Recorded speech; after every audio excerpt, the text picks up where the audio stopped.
చూడండి, చింతపండు ఎప్పుడైనా సరే పులిహోర చేసిన, చేపల పులుసు చేసిన, సాంబార్ చేసిన ఫస్ట్ 2 సార్లు చింతపండు కడుక్కున్నాక తర్వాత కొన్ని నీళ్ళు పోసి ఒక 5 నిమిషాల సేపు మరగనియాలి.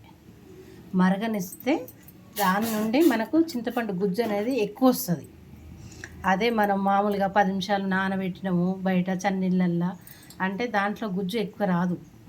ఏదే ఇట్లా ఒక 5 నిమిషాలు మరగబెట్టి తర్వాత ఇగో చూడండి లైట్గా వేడైనాయి కదా.